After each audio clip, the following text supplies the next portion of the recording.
O te whasisilatu atoe amatalia nei tau manga le whono au whai tula whono. Whamalolo nsailu tato mota. O te whamalulu atu pai o kapeneta. Ono ua mai a whata otola o tau whaasolonga o tali al malo. Peitai o tarsanga mai le fionga le minsta o whatoanga mwhai ngā whaiva. Mo se avanoa tu mai a iluma le tali alana mtanga luenga ono tae au le tae au whatu langailana mta upu tarsanga. Tau palota i le whamasnonga. Ia tō whamari ai, ai wau tā palo o fionga mi stāw whatoanga mwhai ngā whaiva, e te tūlai mai mō lau sau noanga tari fuai tau. Mare nganga whaloa. Ea, whaftai lau o fionga le whunga whetalai mo le avanoa, tau sangai nai se avanoa e ia awa fo ngem ka ngā ruenga o ngai kua ngia fo i rea soa kai au, mo le koe ngā whafkai kele. Ia leo i foi le ngang whafkai, i ngai iau ka mama kua ngei vaange le whio ngai miniska, ia mo le avangoa, ia ua uinga mai o ke ka muai, ia koe whaasoro kai lea. Na ua whio ngai le whakawhekalai au le whaia se whamakalanga, se ia ua whiange lava i la muka ngā ruenga ngai whainkārang ka pua inga. Na ua whio ngai le miniska rangolango, na ua whio ngai a lupo, ia mai se fo ile pulenga ngau sunga pulisili on ka ngaluenga whakoanga whai ngā whaiva kai ngange fo i lau whionga le pulisili o le ka ngaluenga ia o kako susuenga whaasai enkisi ia i Samoa ngei ia ka pua i mai amal manguia se i whaise kara o kako mka ngaluenga ia e kusai fo i male kara whakau kupe ia pe o ngā kako ia ngei. O lea le paia whawakiu le maru le sau whainga. Whainga ka o lele ua pi oa le aleanga kaukai pe o le si whainga si ukila maula. O ngā whaakai leo le whaasao ia magwao a wau kako so kuli le maoka le Palemene ai whaakai a wau kako whakapai a ua le o le afua o le kai. Ka ke kuai ngei ai lilia o vangu marasoria si papa ai sila kauloa e whainga ka maunga kula makapungu o ele sange ilanga se akua le ala e popo e fo i kapu ele makapui o moka o pu fo e whai le ele ngei o whaleaka e sala lava inga kapisa fualoa sou ai se a leanga o i ngā kakaiki au tau kianga. E sala fo i ngā kapisa le kupua ma le lao ai lea. Ai sea leanga lea wai ka iei le paia maurunga o le whongousu a Samoa. E kua kuai le lima ma whakalofa i la ua whionga le whonga whekalai. Kai ngange la ua whionga le sui whekalai o le moka. Ia e ui fo inga kako le mafukai ma le whionga le li Palemene ai ai le kalikongunga ia o lo mai moa whaafonga mai lunga o penga ka whailan i ngā kungu e mamau ia kako kakalo pene manga o le akua ia kaulu le longa manga whaamarolo ia maua se kofolo ngā whawhikau ia kako whiloai i se aso o iluma ia manguia kele lau kako inga. Whakalo whakfoi i lua whionga i sui Palemene ia ali i makamaika i o ka pingeka. Whakalo whaku i miniska rangolango. I liu le vai o singa, i le kua mat. Whakalo whaku i lau whionga li kaikai o le kua ngai, sui kaikai. Ia wapea sui mamadu o le maoka o le Palemene. Akalo whaaku i lau sunga le whailau kusi ma lau soa kau. Ai mai se fo i le ofisa mamalu o le whongo. Whaafukai mo le ngei kau singa. Le ngei a fiafi ia le aua pale au o sao i alo fo i le kalingo le sua le Palemene. Ia o maua fo i se whaasili ngā malosi. Whau a waife au mga luenga o le ngei a fiafi. O le koe le ngang whaafukai kele. Ia e whaakalo whaaku fo i le kapua inga mai ale Ia fionga le au mamalu al kako malo malonga masiofo. Aia le kapo inga sui au maolako farikua. Whakaro whakfo i le presidente o whamasngonga kai ngangi ali i makamaikai o le whamasngonga. Whakaro whakfo i sunga i kai umo e kare sia ma sunga i whawhenga inga uma i so si whakawhai kaulanga. I ko Kongo Samoa ngei māku ngui whafo o lo whaamngongo mangu a wase mangi o Samoa mo le rumanga. Ia i whakaro whakfo ia i le kapua i ngā whaururunga o ka ngā ruenga ku maoki. Ka ngā ruenga umu al kako malo Samoa lo rima mawai ai ia i le kako whai ngā malo. A lo le soifua mangu ia ma lo le langi mama. Ia le pai ai o se ku malo whare alini ngumera rua e se kaimi o wawheaku. Ai kapua i mai amal mangu ia se whaifo i se sao le kako i ku malo ia awa fo i kara ku pepe o ngā o pengei le mauka. Naua whionga le whonga whekalai ia o ke fia kari a kulava ia ingisi fo i o le mamaru ngā whea le ngei makanga ruenga ia ingisi fo i o maka upu e fia malamala mai.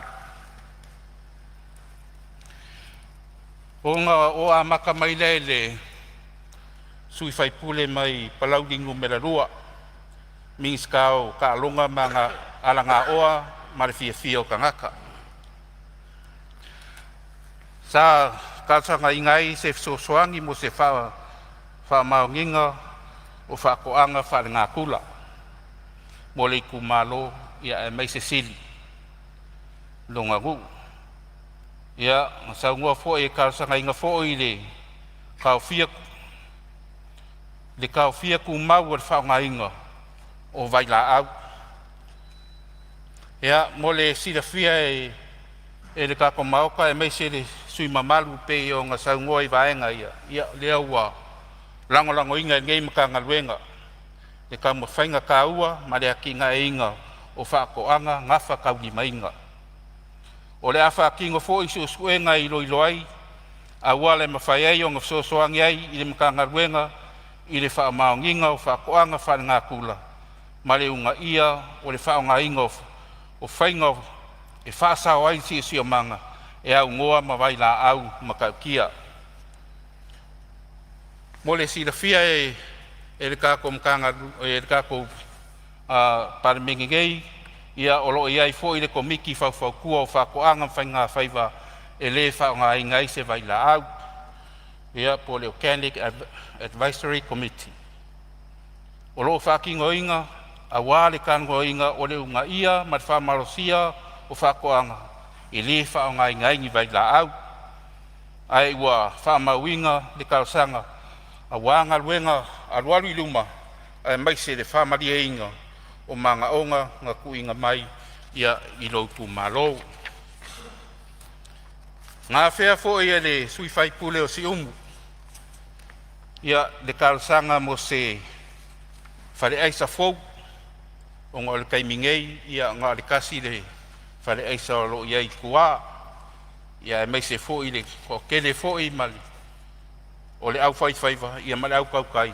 Ia o le ngā whakauri mai ngai le whao ngā ingo le whare aisa lea. Ia kaosanga fo i mo le whaloroko ingo wawa. I le ngā kai whale o le kumalo. I ngā i mawhai ai o ngā uru whale wa whangoka pe a pe le kai. Kaosanga fo i mo i whailo ilo i le piko au mo le saunga le mu o wa whangoka ma le au kaukai. Mo le sirafia la ua whionga le sui mamalu ia lea ua karia inga le makanga luenga ngei kaosanga. Lea fo i wa karkarangoa ku fo i le makanga luenga o whai ngā whaiva. Ia e whailoa i masuia i kumalo mo le whakarangoa inga ma le ilo inga o se isi whale aisa fau i se ngofuanga le lei e whakuai. Ia mo kulanga fo i le whaloko inga o wafu ma ala ma waafang mo ala waafangoka ia lea fo i wa umang whaasoa i le makanga luenga. A koai ma le whaapiinga o whailoilo I piko au mo le saunga le mu ia o le au kaukai. O le ala ua whaakingo ingo ngei ngā luenga i ngā lue whakasi ia ma official malo o lo ngafa ma kiuke ka wafu ma le saunga le mu o ngā kaifale ia mo le sile fia la ua fionga ia lea ua amaka whakakarngoa la muka upu. O le sui fai pule o vaisi ngango ngu me la lua lea sa fesiringia foi pe kalsanga inga ia le kalsanga mo le sila sila i le fausia inga o se wafu mo alia whangoka i whangasa kalsanga foi mo le fausia inga o se makeki o ia mo le kumalo mangu ulakange e pei o sa kaua ia mo le silfia la wafionga ma le Palemene malu ia lea ua ilo inga foi le mkanga luenga le ngei mka upu i le ngā rurue whakasi ia whakasi ai foi ma ngā luenga kele an malo ia ma whelaua inga e kusai foi ma la kwalsanga ia o fia ai foi le fuafuanga le mkanga luengei i le whaalelei o ngofuanga o whangokanga ma le whaafaingo fia inga ia o le makeki inga o ia a le kumalo ia e maise ia le akungu. I le sui fai pule o angoa maalua ia o le afo i sa siringia le mafuanga ua ave se ai le paketi ia po le polo kalame fo inga le o le urua i se lenga ia e fia malama foi pe ai se a ua le koe fai ai le ngei polo kalame ka ua ia i le pakeki fou kalsanga inga foi e koe whaawau le polo kalame o le urua i se lenga mo le aki nga e inga o whakoanga ia mo le silafia e laua fionga ia lea ua au mai wha maunga mai le mkanga ruenga ia o kausanga wharekupe lua orua kasi lua orua ia e kolu i kumalo mangu nga whaakingo inga o lua i se lenga o mai le kausanga wharekupe lua orua kolu ia whaasolo i fo ua lua sulfai kumalo mangu kausanga wharekupe lua orua kolu lua orua wha nga o le lua i kumalo ia o ngā o awhianga i le koviki. Kausanga wharekupe lua wha, lua lima, ia e se furufiku i kumalo sa whakingo inga le wha moe. Ia makua lango inga le mkanga luenga le ngei pokalame i o ngā whakingonga. Kausanga umawai o ngā olonga ka ua i le unga ia o le koe wha ola inga ma le akinga ingo whakoanga ia whapea fo i ma whainga whaiva. O loo ilo inga pea ele i kako mkanga luenga ma le mkanga luenga o kupe le a fianga o le polokalami. Mangisi suinga e kalangoa inga ai se fuafuanga mo le ngā solonga le lei o le ngei polokalami ka ua kele. Ma koe ku inga i kokongu o le kaiala whakau o le kupe o isi kausanga whakupe a wā le whawawinga ai o le ngei polokalami ia mo le silafia le sui mamalu ia ua kaofia le kumau ngei polokalami ia o ngā loo whaiai ia susuenga le mkanga luenga o kupe pakasei ma le mkanga luenga ia ke loa e koe whakarangoa inga ma koe au mailunga i le kara whakau o kupe lua lima i le lua ongo. I le sui fai pule o le kumalo whale aluko lea sa siringi ai le whaukua inga o se aki ngā aki ngā inga ia a kiri o pokalame ia mo whaunkango whai ngā whaiva ia ma le unga ia o pokalame mo le aki ngā inga o whakoanga o le kumalo.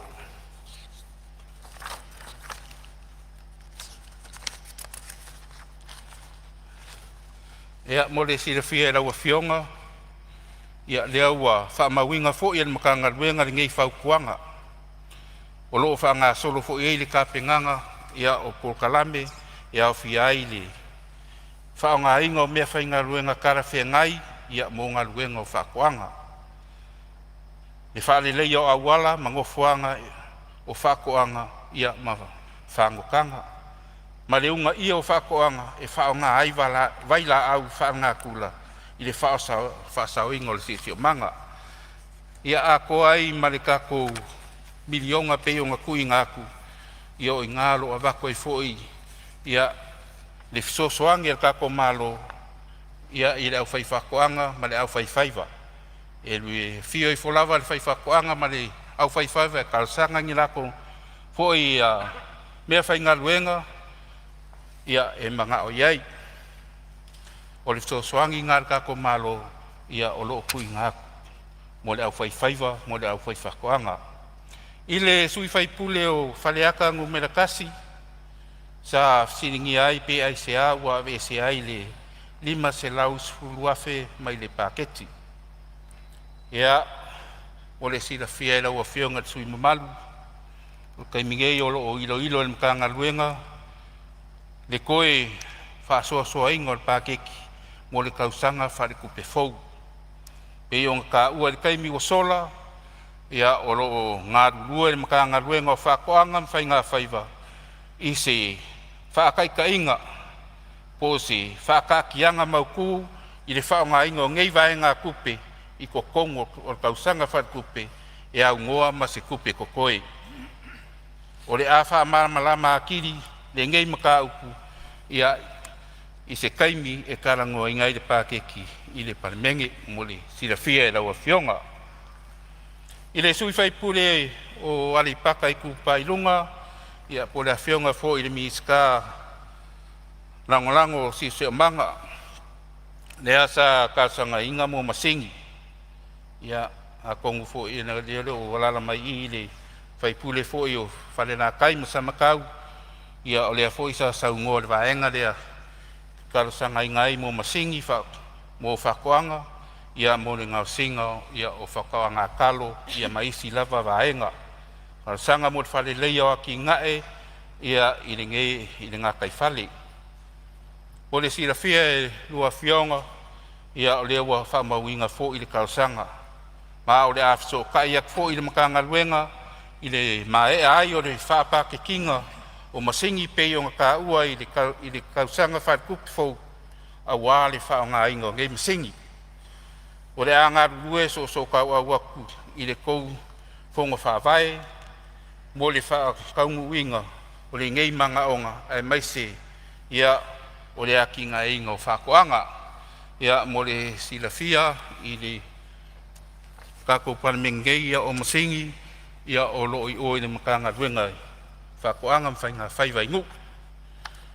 Wa wai o ngā whaonga ia o ngā loo whakakia ia kaiala ia mawhainga whawai ia wale whaonga inga o masingi i le mwhai o ngā kua ngoa aku ia pe kuaku se kulanga fo ngale vakuroa ia whakaukala mawhai ia aleanga mai ia wale eise se whaia alkaringei ia loo whaanga ioi ma whaaso solo ia fufuanga mkanga ruenga wa aleanga masingi ia e kaunga ise insingi e kukongo le mkanga ruenga e koe fo i mai le masingi ia awale koe whaleleia ia e meise fo ia o loo whukonga i fo i le kau awale whaonga inga e kako au whaifakoanga ma le au whaifaiva loo kau kukunga i le kau ia inga ia maua se kau pau ia awale kinga inga o whakoanga ia mangisi lava kalsanga ia e pe o ngai ai.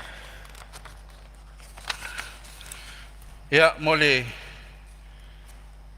silafia e le kako Palemene ngei ia o lea fo inga e fo i le fisili sala ngā fo i le fionga le sui mamalu ia mai whale alupo ia se manga onga ia po se kualalo fo i ingia ia anga i ese su suenga ia wale le oloa fo ngale ia po le moli lea wa feuka ngai fo i ma le pulenga sunga le li pule ia me se fo i le panga luenga ka ko fa ponga su suenga fa sa ingisi Samoa ia po le Lesros ia se avangoe ia fio kuai fa ka ngoa la mka upu ia i le kumalo ia langa wa ma ua fo i kele fo ia ka mau ainga ia ai mai se fo'i le moli sua mali e mai la fo'i ku o le kako a kungu mo le silafia la wafionga ia e mo le koe langa whawhakai ia kusai fo'i ma lau fo'i ku alalo ia mai se fo'i lau kaulanga langa ia awa fo'i le wha moe moe le ua wha mawinga le angang wha alalo e le mkanga luengei a kongo fo'i le koe pose lilo le silafia le mauka o le kasi lea o angava kau o le Sros, o le ngausia lea o ngi o loa fau, e whao ngā ai fua o whai le leanga, ia ma whaakoanga. Ma ua maa ea o ngā ngausia ngisi o loa, e pei o le whisky, e ngā osi mai le kalo. Ia pe ngā fo i le whalawa maka, e whai mai le ulu, o le breadfruit flour, o loa e whai ai ki kau mawha, e fo i ai ia le mai suka mali koko mawarunga. Pei o le hepo tea, o vai la au e tatafi ai au angi i maua oi se siama, ia po ngi mangu whala fua fo ingai, ia po le hand sanitizer. O loa anga waa fo i ngei o loa, mo le whakauaku i mā keki fafu. Ai o loo whanga so pea ngau singa o isi o loa e whao ngā ai fua ia o whaakoanga. E leo koe mamau fo po le kausanga fou ia o ngā whamau kūleo se kasi o whale sue pakingo lava mo le ngau singa o so se mea whakau mawha. Food Innovation Center. Ma o le mangu lau ki o le lako whale sue o le ngau singa o ngi o loa kau mawhafou. E le ngaka mo le whakawinga aku i whafo, ai o ngi o loa e whaikiki ai a whamai. O le lua o maka upu al maka ngaruenga, ea ngā whaari le whinga ngalo le kaikai o le kuangai. I longa po le ngā onga ua pauau i ngā sei ese le kako o le Sros, mai langa ngā wakau ia o loo whaakingo inga, o ngā susuenga mongi o loa fou, e ngā osi mai fua whae le leanga, ai ua ngā iaku, i isi susuenga kau whaasai e ngisi. Ia e whawhkai ai lau a whionga le, kai o le kuangai, o le whaipule fo e, o malu mai le kumalo le pā, ia mo le whamangaku, malonga ngau ia kumau makulanga le leipea, le kako Sros, ia ngā susuenga whaasai e ngisi.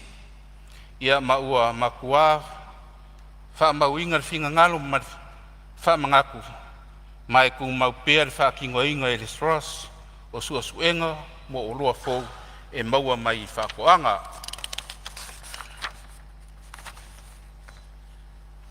Ia mo le silafia e laua whionga le whonga whekalai ma le mamalu o le maoka e le ngaka i suasuenga ma le ngao siainga o loa fou o anga waa ma le mawhai, o ngā ngafukia, o loo ua ia ngei i le kako whalabukonga, o suasuenga whai sai enkisi. O mawhai e le Sros, o na whai so se suasuenga whai sai enkisi, o loo whai i isi aku ngu e peo ngi sila, ia maau se ka lia.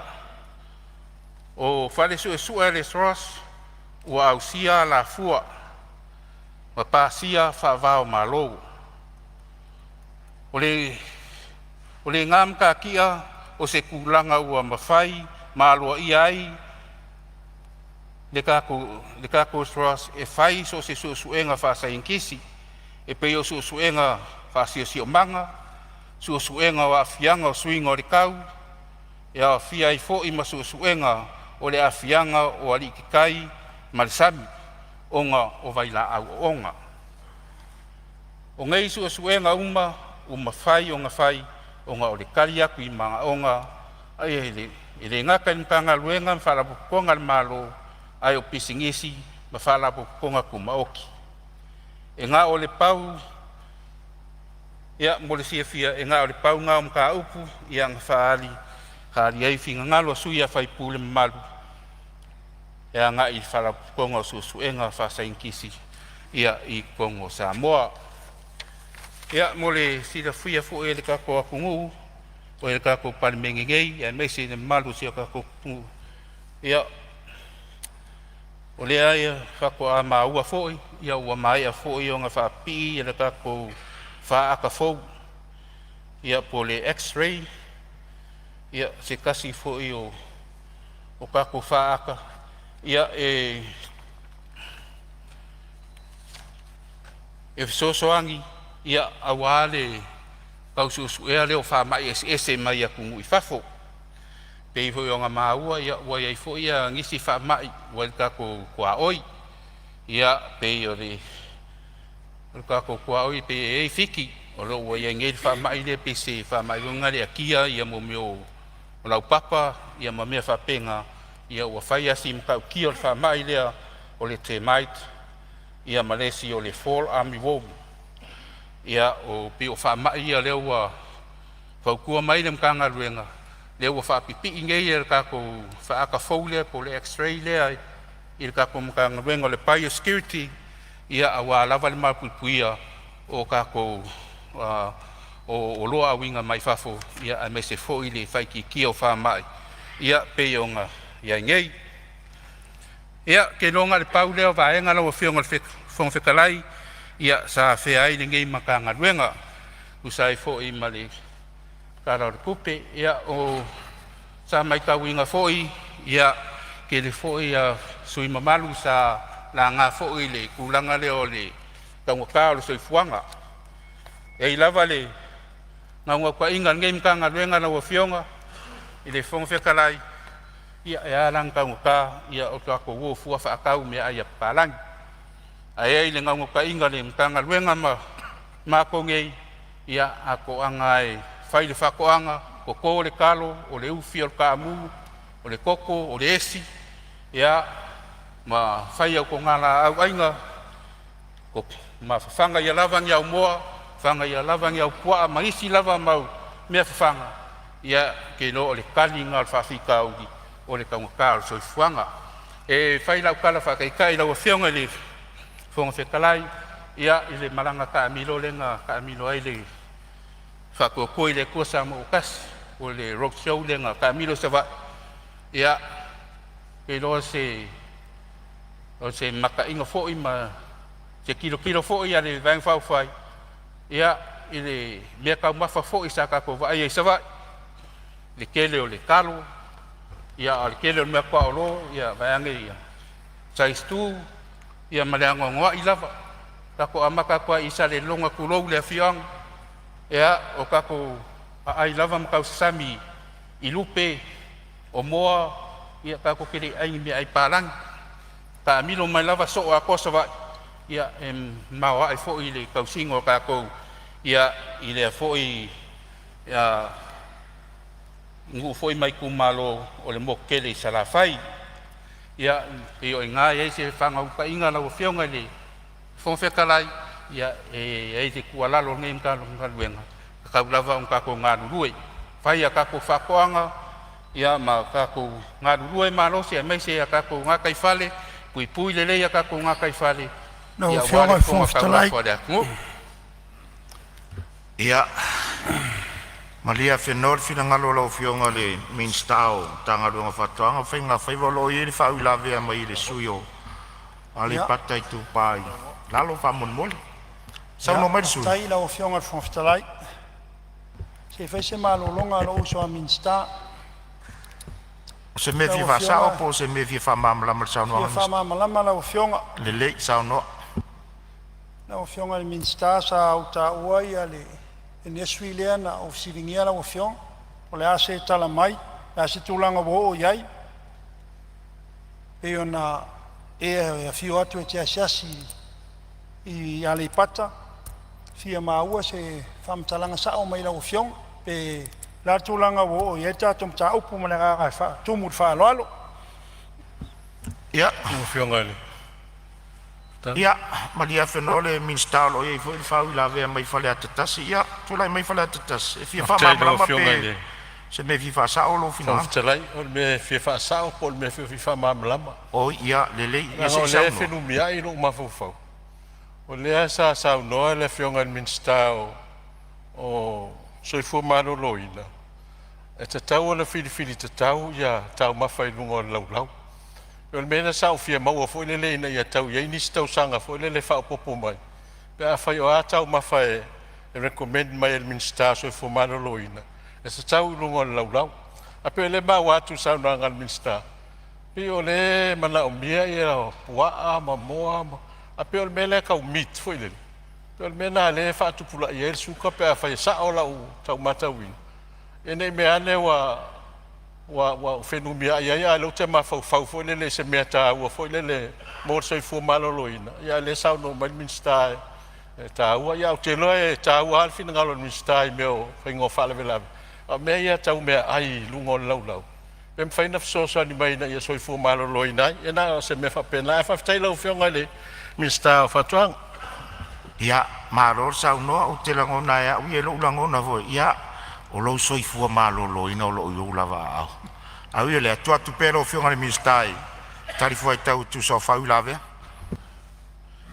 Ia, whaftai le.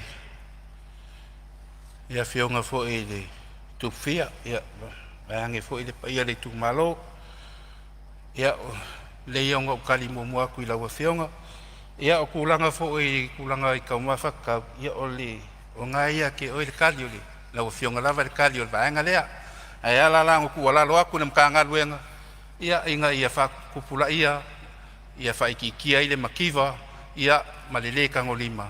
Ia, pio ngā luenga mamanga. Ia, kiria ki ngā ea i o kako ngu umainga. Ia, o ngai pisingisi. Maua fua ngā. Ale ngā whalalo lau whionga. Ia o lea whionga i tuwhai pule ali paka i kupai lalo. Ia whamaru rua kui lau whionga le misi aku le pepa. Ia ufale kongu i le wa aila kou ia. Lea sa kalsanga inga le whausia inga ngofale la au. Ia po ngofuanga i. Ia e whaamili ai ia mo meo la au koko. Mo le kumalo ia mo le sirefia lau whionga ia o kaimingei. Ia o lea lava o lo ngā lurue le mka ngā luenga. Ia ma le mka ngā luenga o le ele. Ia mafua ngā whangua. Ia awa fo i whakingo inga mat whaamauku inga o le risi. Ia awa le whaangaio inga o le vaenga. Ia whaamarurua koe i lau whionga. Ia o ngā lea lava e a mai le kari le mka ngā luenga. Ia i vaenga ia. E wa uma ngā sia pe o ngai saungo ia. Ia o lea lava sa o koe lea se singa. Ia o lea fo i sa sia lea sko ngā. Ia o lai lava e ku mau le vaenga le pe o ngai kausaungoa iai. Ia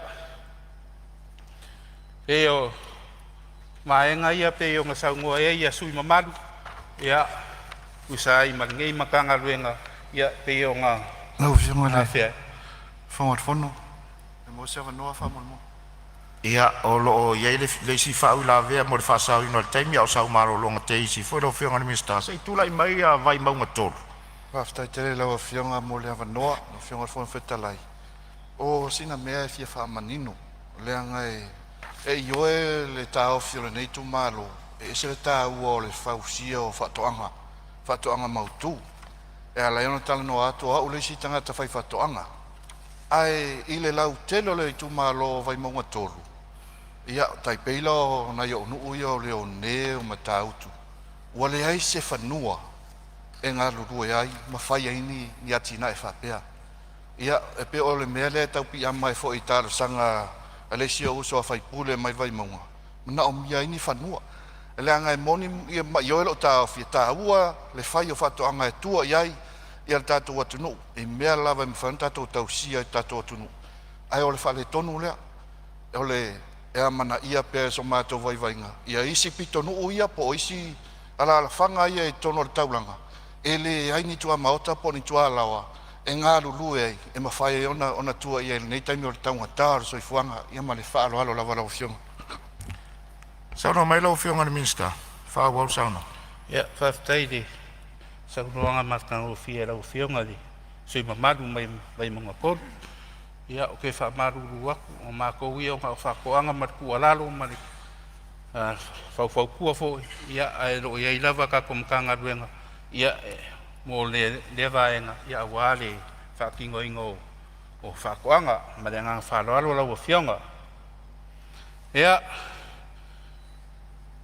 O le si vaenga la wafionga ia ongo le lava e saungoa ia ngisi fo o sui mamalu le kaunga ka le soi fuanga me se lava o kalo ia ma mea kau fai whakoanga o mea kau whakoanga fuo whaeleleanga ia ma mea whapenga mo le sila fia la wafionga ma koi kua whaasolo mai i kala whakaile ai wai sa whaka ngai oi whareali a ngai fo i ali paka ia o le lava e whaile a singa ia siasi ai ia skonga ia o le makua ka ngo fi la vol mea makai kua o lo ke va ia isi fai pule ia o la pasi ia o la fa ka mea makai lungo le awala o nga lo kuli aku kua ia o nga ka ngo fi luas fuka la i kau kalo ia ai la var ko nga ia malva yaso il fa nga ngari o kalo mai kua ia mo le silafia ia o le lava e ka ngo fi ka ko mea maka me nga fa lo alo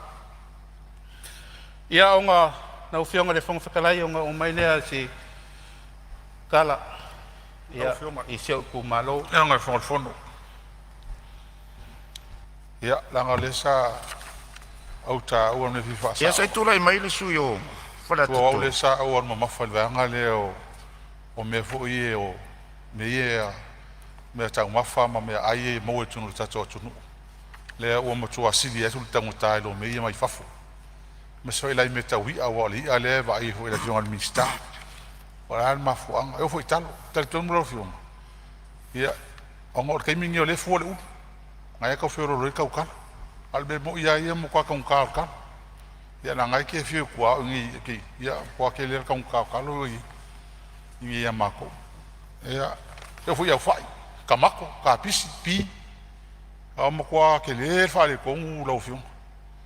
Po la sau la so si la fia la foi se mai fo kam foi ka kom ka ngalu ngai mea me so la hia kwa le ko ai ia kai ko ka ngalu lu al mele ai ke mi ai le ko ai ki ngoli ia mal fala la Ia, se tua tua leva no le fionga le sui pale miolo tula i mai tu sali. Tuna me sauna. Fion ron te lai. Fama wina le finangaro le fionga i le sui fai pule o faleata le mele tolu. Ia sa te lele ta uaran saunanga e winga i le tau sui fonga. A me se lava le tulanga o whaatuanga ma le tulanga whapena i le tau ai ai. Ia, ele ina ona whamanatua i le sui. Ia, ua whai si e leo te whengo fiele ngaluan manga ma le whangota i nei waitau. Wa alu lunga le tutongi o tanga tawhai ngā luenga. A si sila fo i ngā luenga i le taun whainga sa iei i aso i sa lua tā la tōru sufu. Lua tā la masene. E uma le lima tau sanga taluai, paeng taluai. O oi lunga i le whata la valulua. Ia, le taun whainga fo i le nei vai whau whai. Nei whainga malo. Taun whai o le onu tā la. No le sila vaenga o te leita mai tie. O i ngā luenga whawaitain. Ona ole te ngā whitia i le tau tātou tau tālo, tau hoia tūlanga sa iai sa tua iai ia, ole te ngā whitia le tūlanga wei ai pea ona tātou tau whaasoa fo i le inflation ma tūlanga whapena iwa 2% ia, import tātou tūlanga o whawhitau inga o loa mai loa mai whafo mai loi tonu nei mai se voi tōru 2% o na ia tūlanga tau mea ai. Na nganga le nā o lena sunga i le, whionga i le minsta. Ia tō tō watu nei so sani ainga. Ia tō e fo ia i ati a eo tātou lau i lele. Le a seta pito sili leo na taunga tā, lo teli lo tātou watu nu, tātou ele ele. E leo whaunga ina. O se suinga fo i leo whainga whawai. Lo taunga whaili nei whainga malo, mele ngang whaaloalo. Alo vaftai ia atono le utali le fionga le minsta e tu sai fo le fafsili la fionga le suimbalu fale atot dai e o fi fa non rongo le sanga le fionga le miskara le ma fa sanga i ma wa le la alu fiku ka sanga o miska fa kwanga wa le hola o me ka como singi fo i fa e mechanization e po ele me singa ba pe nga su al pal pala ma ko ka ma ko mar pi mar kapis e wa e nga sa ngo fo ile chai chai lai tu e me ho le mo po a povi Ya ale buksia kana wa fe la sang wala wa sang mai le sui pal mia le pa cost de ko fe si no ya wa ki le langa alu kan ko ia me ko ki al miska le fi sa wa mai le la okay kuria la fe ko me fa la E na whenga. Ia, Ia, te o tua le- tu o pela le vano tali- le whionga sui pan mia. O le tali tu au whae ale. Al whainga malo i an whaing whawhai. Pe o le nganga le nā o le nei te mi se mi tua tu le whionga minsta. A o le nganga le nā le e taum whai atuai. O le nganga whaloa. Malo whaftai, ia. O le ae tau māua atua le ngofo le vaenga tonu voi lele. Ia a le ae tu te sira fia mo tātolo. I luto ia se mi o tau ngofie. O le tele voi o loa tau te amoi e iwa sful pasene mai whafola. Fo wasi i mai le vaenga la nga osi mai ai. A le tūlanga lea, ia e pe o le tali a voi le tele na. Ia o le whai al whatoanga tangata la tau ia. Ai tula mai lau whionga ni minsta te wa ese sau me to tia langa le pe e ana watu afa le ata tolu o le sau me to tia o e sau fa i mo e. Ia, whaftai lau whionga sui malu, ai whare kolu, ia kusai fo i mali saungoanga, ni ai, ke le rawa me kia, o ea, o lo le alua ki whangoka, a lei anga kausami lei a kaunka, ke fo o mako kua, o le ama ko wake o ama ko mo ke whangoka, ka ale ofe, ia me whapenga, ia o mai fo le whakau se kau mawalalo, ai mo le sida fia, sui mamalu, ia e foi ngo fai o kua e kau ngos fia ia le leia tenga foi kua i mangongo wa so o foi a kulai mai loa ia amakanga fai suenga lea one kulanga nei ai e kau ngakale ai ngi pia ke loa ai ol pingsing e sa wetanga kai pia ia makai le make ke melo fa ka wai o kokongi ia pe o vaenga nga lo siki ai le kau le i kara fa kai pia ngai a kua ia fa solo i kara fa kai o pia ia me se foi i kua ia o lo ka ngo fia ile ia ngisi vaenga pe o kamako ia ma me fa penga o kai ngai ia ka fa kai o pia ia ki do i ngale fai sika ngo ka i ngo o lo ngo foi la mau mea a kai la o a kai la whionga fonga fonga Ia, pa wale me le fa e si mea o. ia le o le po la whionga ai tai o le mele tu o le kau o mea i o planting material, seeds, mai fafu. Mo kua kaunga ka, ala foi la il mele i ko kanga luanga lea, ke alu me whaka mai o ka mako mau me wapenga. Mo kua lei mangi mea. A menga sa kele yasoi, so songi ka loi fionga. Ka foi ku lalo ka o mea e ko, langa o leila ko ka pisi me ka mako. Mbanga mai ka foi ka ela fionga, pa pe ngei fo ka mako lai. E pe ngale afa e la vale ai. A o ia. Sa wa pe sa ngai, o pe o sola le. Ah, e ia me ki o mafoi. Ai ile ia afkai kele lo kalimai. O elis miska ke lo fai. Mo ia le fiaf. Ia, malo whaftai lau whionga i le sui mamalu. Ia, tātou te tau tua tala voi le lista malo. A wale mai le ia mai le upenga. Don't give me fish, give me raw. Ia, whawhai ngō whiana. Ia, tu mai lau whionga mi stai. Whamai a mai sa noanga manisi fo vaenga sa whea sui mamalu.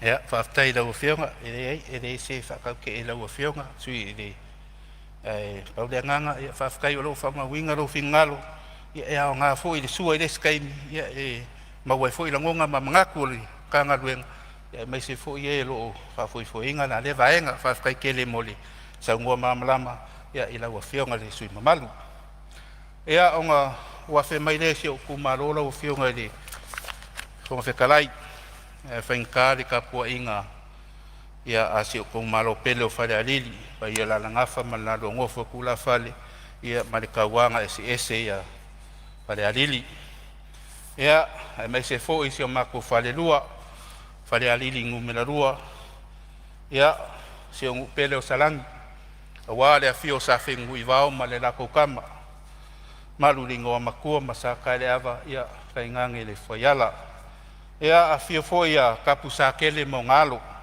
malo le lua ma le aloli su leoka ia ala kai foi le malo le ko fa ka malama ia penga foi le makua ia makamba fa le lua ia ma le foiala ia a fio foi le kaufia mo kala lei ala kai le kaufa ia ma le laukinga lau le lei a fio foi alo sa mala ulu ma le makua ia la koa Ala kai le whaleongo ma le lau whikalainga whakili o le kapungu. Ia ma oe sa whakili ma liu mai ngā opo o le.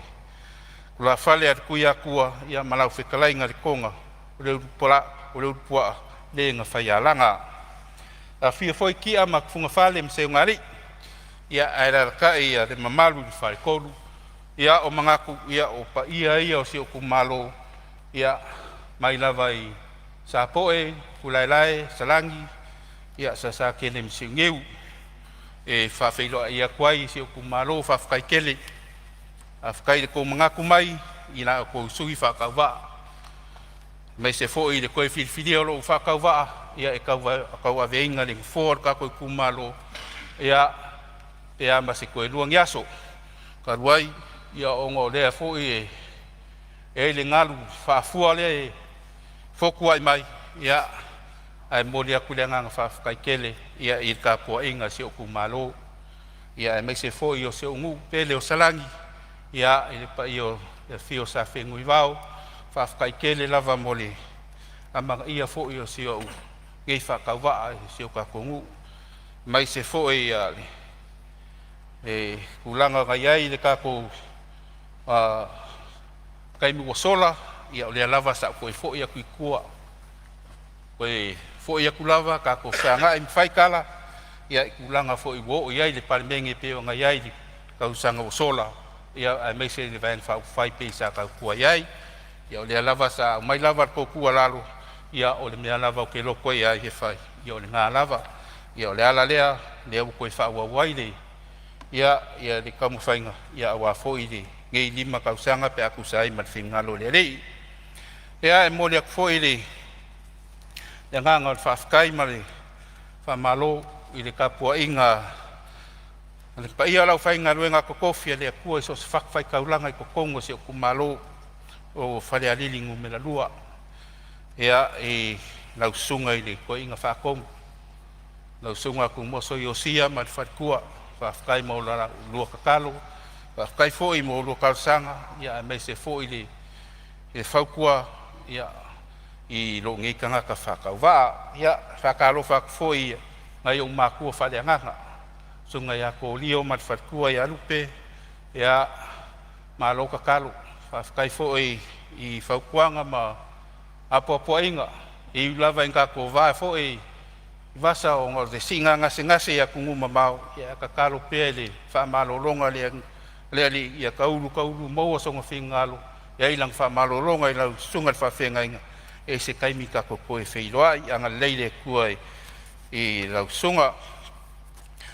Ia e mole po i le whawhkai i sia ko miki ngā rurue o le paroka pe o ngai ngei whawhkai kele. Kupu mai e o ka mali i whaila unga le wharekua makausi. Ia o le te iau o lava i sewa piko i kiki. Ia whawhkai kele marol ngā rurue. Whawhkai mo la ko ngā luenga mai ia o lea ua laingo o kura i kongo le mauka Samoa. Ia e whaaleo inga le ia se upu masikala kako kumalo. Whawhkai kele lava i kako komiki ngā rurue. Whawhkai se o ainga sa pune mangwhiu la o koulangolango. Ia le whionga le sa o le ainga kalainga pune mangwhiu markausi. Ia mei se foi suli mawhioi on sia mako ainga. Ia o ka mawhoi makinga. Ia ai mei se whangau sa langolango inga ngei whamoe moe. Whawhkai kele mo mea uma. Whawhkai ngai o makua. Ia i le kakalo le au marpo. Ia au whiangai foi makiuke mawhaiva. Ia ai mei se foi makua se o korua. I wharenakai. Ia kamai a komanga makingai a le singa. Ia mei se lai kua le ainga. Whawhkai kele mo la o kou soasoangi. Whawhkai foi kakalo. Ia whawhkai foi la ingo se o ki ngā. Ia whionga ia luafkasanga mangaima. Ia marikamai a au whai lo peki. Ia whawhkai le alolofa mai. Ia e alai se lengi. Ma mea uma o sa kouanga le lei ai ngei whamoe moe. Ia koe whakukumu e lea kua mea u whaonga o inga. O ngor kouanga le lei. Whawhkai o a inga uma lava. Ia i New Zealand, Australia. Ia makungu e mamau. Ia kou foi soangi mai di whamoe moe. Ia o le kakaro le au nga whakau wa. Ia anga le lei whamangia le kua ia kou. Ia lawa whionga le whongawhekalai. Maua lo malosi. whaafuru inga pēr le ko whamai le kua, ia awar whenga e lau whionga, ia mali whonga usu, ale kako Palemene, ia angarei le kua i whionga i sui mamarungei, sui Palemene, ia mai se miska rangorango, ia whapenga fo ingai kua le vai lau whionga i le kai masui malu umal Palemene, ia i le mangui o le kua ia kia ko, ia ai wola le alofa maleanga le kua soifua mai ia manguia. Ia, wa whamalo atu whaftai lau whionga le minsta, tanga luenga whatoanga mwhainga whaiva, whalapu tonga suasuenga whasai enisi e Samoa, whamalo ta pena, whamalo whaftai le saunua e tari fwoi tau fwoi enisi o vaenga na la ngai whinangalo le mota. Ia, le umanino le leil whafonga mai a suius fono fwoi na langa whinangalo tusal mtanga luenga, whamanui atu no fwa, le mtanga luenga mai se lau whionga le minsta, ia, whamanui atu fwoi no fwa, ni vaenga fwoi o whangare malo, whiangai malaua whionga, ia, ai mai se fwoi ue sauno se ngalu e whafua, ia, alo whangia le tua le whamoe moe, ia, whaftaitele mo le tapenanga, ia, o lea ua tātou toi se e atu, i le whangasolonga mai na amata mai ai, ia, ua tātou o atu le mtanga luenga fsota inga, ma whamtalanga teknolosi, ia, ma le pule whatonu, Palemene o Samoa, ia, tulai mai ala o whionga le minsta e saunoa, nisi foi o vaenga na whaalia iai whinangalo o le Palemene e tūsai o le mtanga luenga manuia le saunoanga.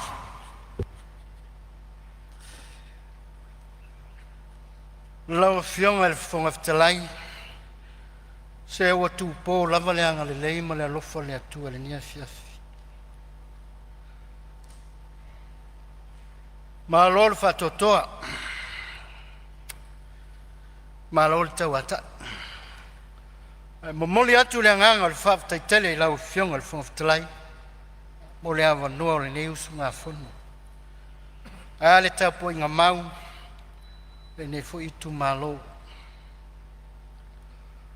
Lau whionga le minsta langolango, lau whionga le lua sangato.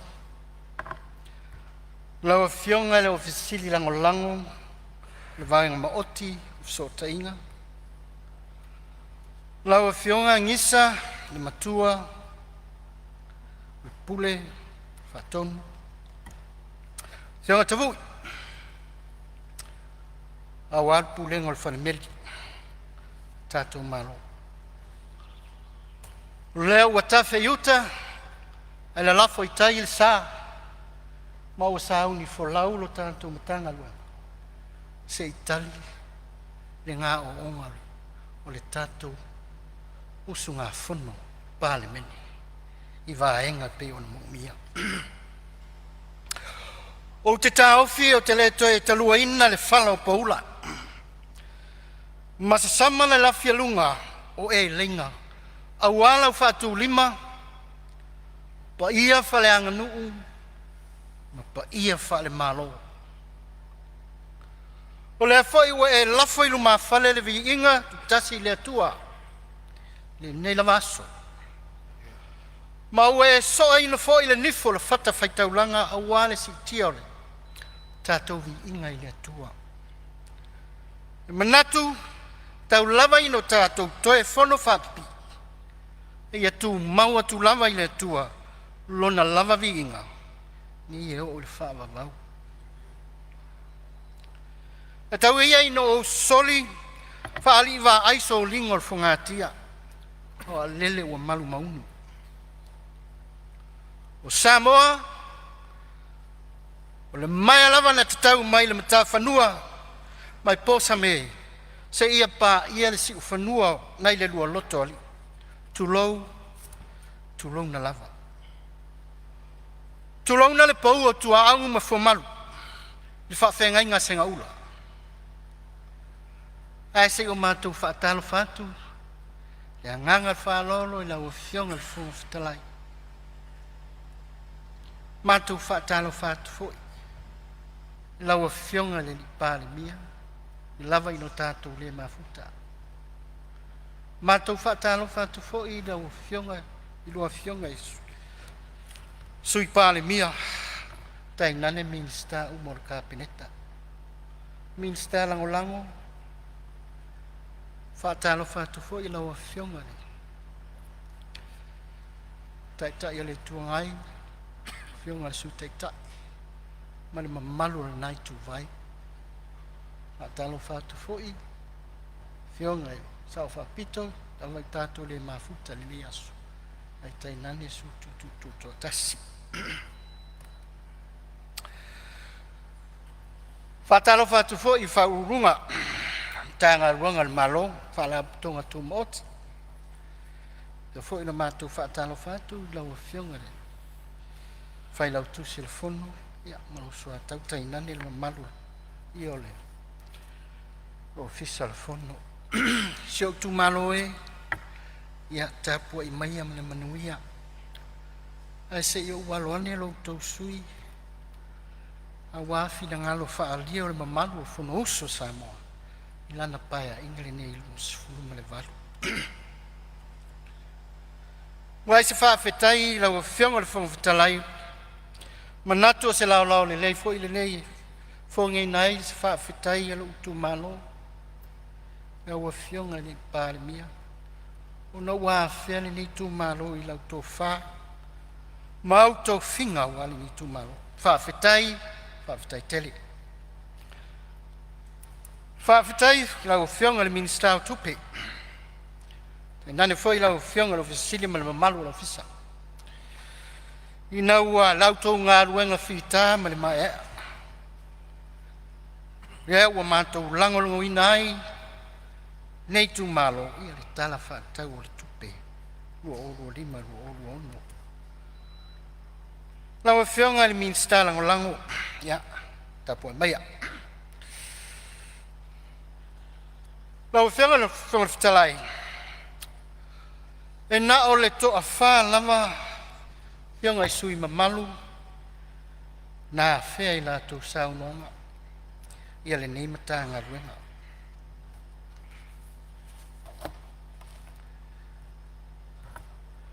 Whionga I sui mamalu whaasale le anga tolu. Sui mamalu I whale alupo. Sui mamalu I whale la taimi sa matau. Pea fo le sui mamalu I whale atas. Ui lava ina. Ai ai le taofi. E aunga e tasi lava le wha moe moe. Ma le tua lalo. Whaasala le anga tolu.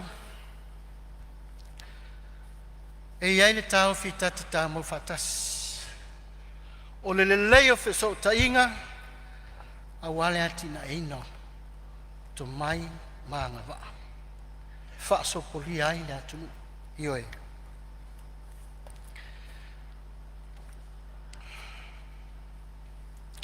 pe ona mo mi ai se fa o ina tu le au nanga o le so ta inga io tato tu malo o le taimi le nei o le uanga lue tātou mtanga luna e whapena o na whao atu. Ia le au nanga o le SNPH. Ina ia mawhai o na whaasō poli ai o tātou tu malo. O le SNPH, mo le taimile nei, na o te tonu lava o le taulanga, o lo whapena o na whaasō poli le au nanga le tuwhaina atu le au nanga.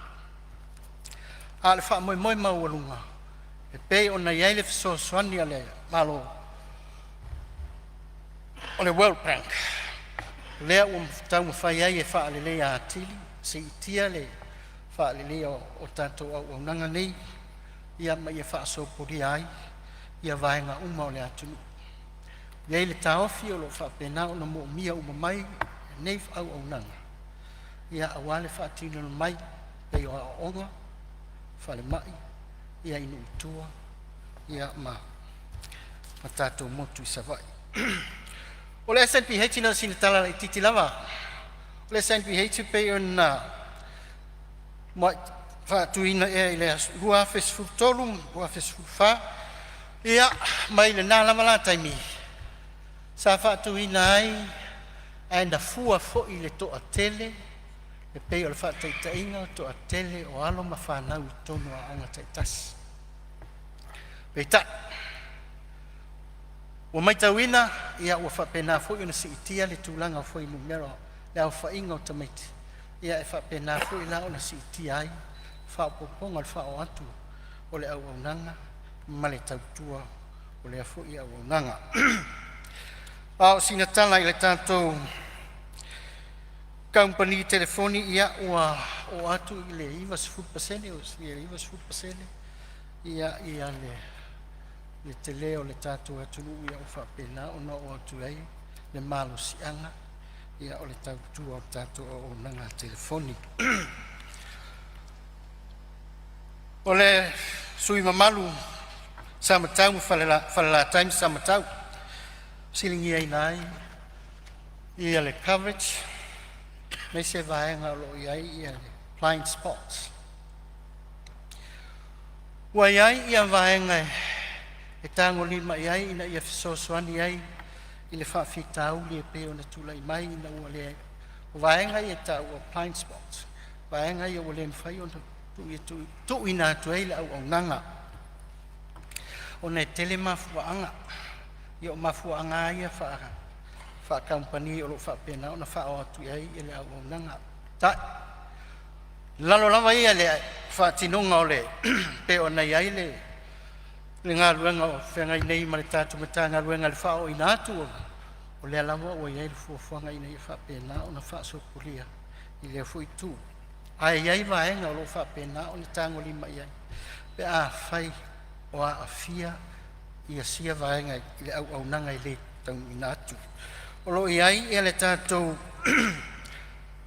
ala leo, ia por company satellite leo le SpaceX, ia le whao ina atu le satellite Starlink, ia ino fuanga ia, ai, e iai on tau, ia mo le au nanga, ia au se vaenga ma whai ona tātou, ia mo le nei taimi, ia au wha pena o tau mwhai atu le tātou matanga ruenga e whao atu, ia le au nanga. O le a o ngā ruru e ai le official pule whaatonu ma le matanga ruenga e una ia whale telefoni i se awala mautu e whaatino ai lea tūlanga e pei o le tātou Universal Access Fund. O le neisale e mawhai ai le malo o na una ia le leo au nanga tau telefoni i vaenga ia le aini company ma fai ona ave ina tuai le pisinisi ona fai mai ngau awa ele ai ni tangata ona no fai pe to la haiti fo ila to o mo o le au nanga ia o lo tam fai ai ina ia fa pe on fa so puria e tai tolu masina ma fai lo ilonga e tato pul fatonu por savai e fu ai le malosi o la au nanga telefoni ia la whanga. Amaya, i ona whapena fu i lea ona whelongona ia mai au nanga e wha i loa iai le tau ungo ia sa i li lunga. A o le whawhita uli lo whengai pēr me kamuni telefoni. Pong fau e toi whatuina. Ia ai faisina tuai o le tali atu o le tātou ofisa o le puma. Ia e ta iono masina, ia o tā lia lava ia vaenga. Ia a o levo na fia whaatino ia fuafuanga a tātou company. O taimi pe tusa male, ile nei taimi. Ia pe tusa lima se furunu.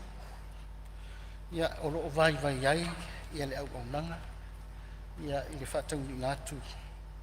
O le tātou au nanga. E pei ona iai le lipoti. Ia, ma o se taimi ia ona whapenale ona tau rau inatu. Ia vaenga tonu lo whapena ona vai iai. Ia le o atu lea au nanga. O le company titi sao. Ia o lo fuafua e whaatino ina suinga o lantou pau telefoni i le lua afe, lua se furu malefitu. Mo le wha le lea lavo le au nanga. Mo le company Vodafone, le vaenga tonu le blind spots, whale alupo. Ia o lo fuafua le lātou paufou, ia e whaatuina i lau whanua o whale alupo. ina ia le lei fo o tau o atu ia au nanga o le sui lava malu le afionga i la fionga i fale alupo i tu malo fale alupo ia o le au nanga i tu AP me fa le leo po fa sara lau io o le tu asau fale alupo ala taua o lo iai po o le afeso soani ai i le mata upo lea i le vai o le au nanga ma o le polo keti fo i fa le tupe o le laurangi le si ti ai le SNPH le atanga i fo iai le fa tinonga vaenga mo le leitio e ui e lo le lei i le amo a tatou tu AP a iai fo le tali tonunga iai fo le au nanga i le famo ina ia fa pena fo ina fa le lei a titi ia mo tatou tu malo ia o lo o fa nga solo sa ilinga fa mautu ai no fuanga le o iai le au nanga le lua api ia ona fa pena fo ile ona feu tangai ia ma fa tu ini musini talafianga ia mole fa o atili atu o le au nanga i maota malawa Eu fionga. Ia, Maria Fenor fina ngalo la fionga le minsta o lo ele fa la veri. Sena vai. Le va ta yo le. Fala tolu. Me moni Se lava me fia fa mamla ma pro se Ia me. me fia mamla lau fiong. Wan me moni lava yo mo tua te le fa le tonu tatu o nanga te mini internet. Ia ale sa no lau fiong ala tang fai expand to le SNPH on met tau. Al melena pa le menanga sa ngo ngile le poma i lo i fengo po o le wa ku kala ku pele menario ave se ako alva nga ku penga se la mu ku puafi le fa nga fa ko location ati ti sao mal Vodafone o le menga le sa e tel tonu o fo nga fa fi kaud o ye va nga pa o ila lo le coverage le Vodafone ya ngole ku ula ku masingi no ngol po o ti sao e ko locate e fengo fi ele mo lo le simea o le ua saule Starlink SpaceX penga sango kasi nga va nga ka ua ka encourage pa fa pe so soangi ye ka ko ar pulang ala va ye kulang al coverage ya fa ka ilo fiunga pa fesco nga luenga ma ka nga luenga ile kampangi ket fungi wengi o mo kwa ke le ar fa le kom ya la foi ka ko tsui kepo marine kepo ala nga mai nga ke le capacity ya link fa nga ya mal fa la after Lo fionga pe museva no. Ia, tu le mai lo fionga sui Palemene. Aftai ya ele suma malo falata. E tu sai ole fa silima le tulanga pe ona yai. E ta wai ole vaenga le wo yai le. Fionga ile. E minsta. E me se foi nga luenga pe on to mai pa ingta wai. Ya le sa to silai le whainga malo ia nei suinga lai tia whainga whawai pe ona iai au te mana tua ara sau noa ngale whionga il whau sua whalata pa ing talua le whau tu sau noa il pole nei tatou co-location whiel mea e vai e digi sau tu unungal Vodafone so tulanga whapena pe tai olwa ai le angai lumanai e wha solo na tilio na se alupe ilunga mana onga ia o le tūlanga o ICT e mai se foi ia le tūlanga mana onga ia o le performance a tātou company nei ia o le ua saul 4G le ua o 5G wa mata ona tau tā atili swing o equipment ma le swing o po le lai tau mwhai e share le responsibility an malo wa le au te le ali tupe an malo le ua alu i co-locations tūlanga whapena ai te tau on tilo lumanai la le tulanga tal fengai a se sila fu tato digital TV ya le nga fatia fu le fu wa le tu per malo ai sia le technology ili tau mo fie a le tulanga nga le fatasi tato ya male company ya ile fare le ya til il sa no le station company tonol o le ICT side events sa tino so let's sponsor CTO time ole Commonwealth ya tate no fo ale ale saunanga ale li pule le company e leo lava tupe malo e vatua ia leo lava fa sol tatu malo o le mana onga le amata ona ngai mai I company nei ona le titi tatu population tele mana onga tele tulanga e ale tom fain malo e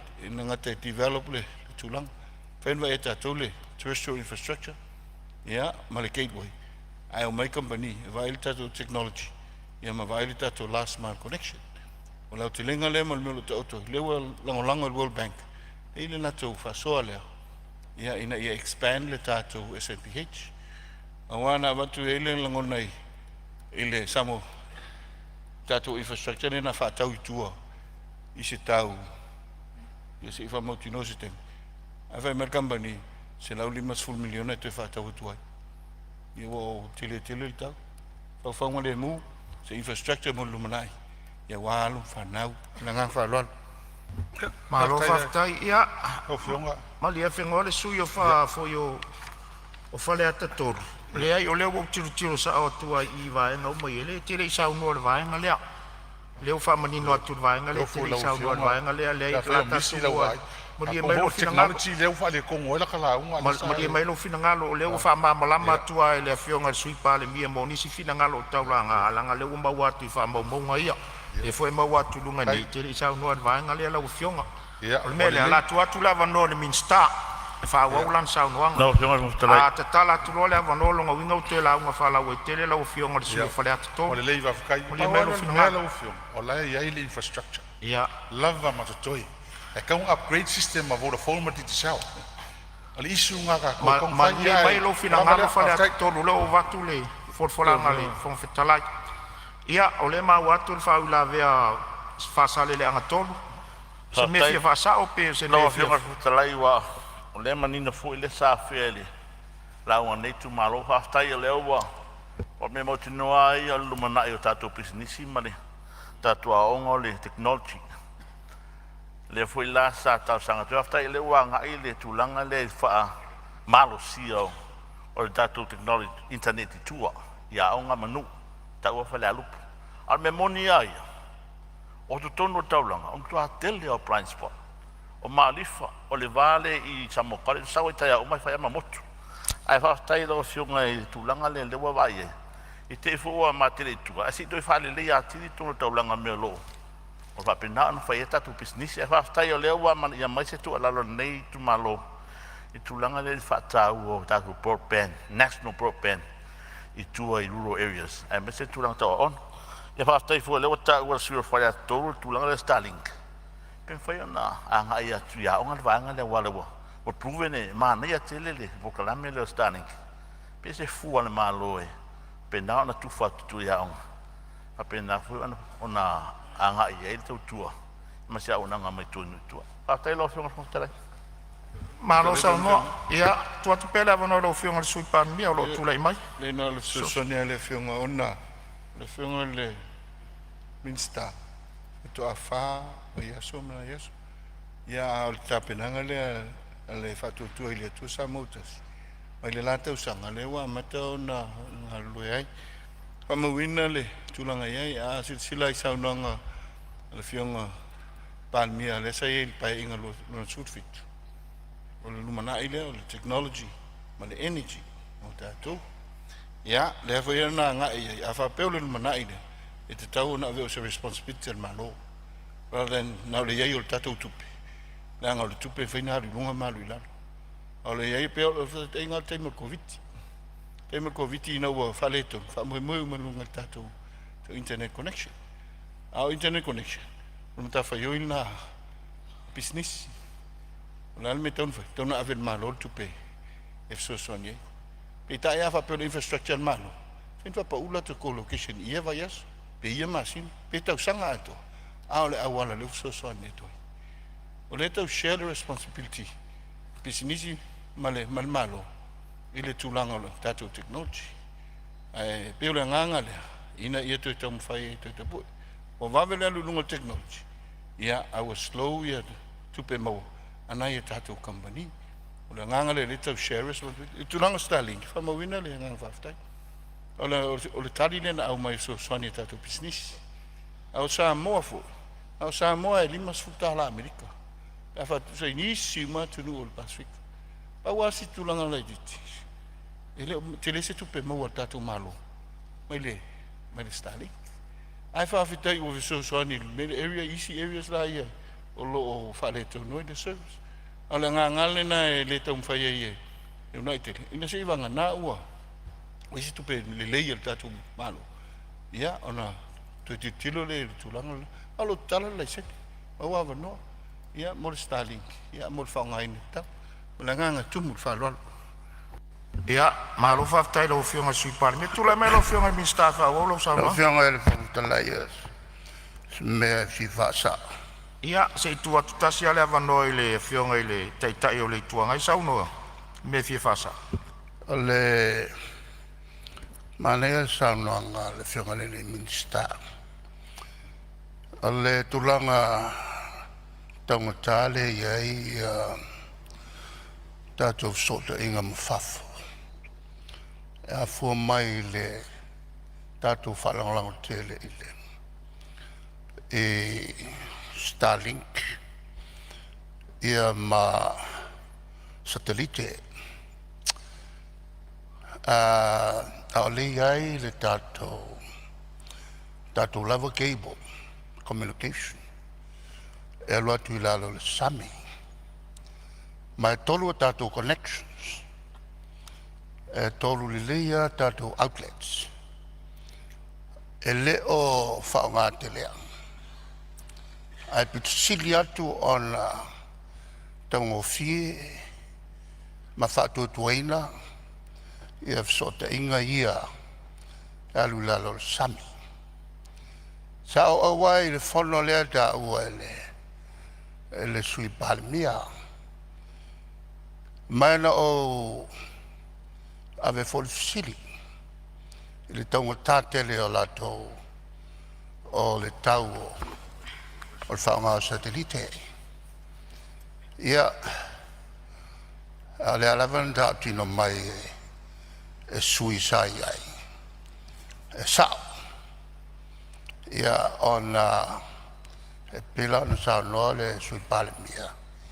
Le to te tangata ia le lava for competition ai tawol fasi sila ngale senga le minsta salo le on tato to til leila el mafo angal tangata of sota inga ia fa ngai tato kepo se tor o tangata o le sa fa ia titi sao ma le Vodafone I lunga le community le e pulea ma whātou tonu le tau tātou sota inga e walatu I tātou lava cables I lalo sami pe lao sa utu o lalo se toi tilo ia I vanga lea a whaltu la fono e town of Essel to rua lea langa ia le conflict of interest se tualalo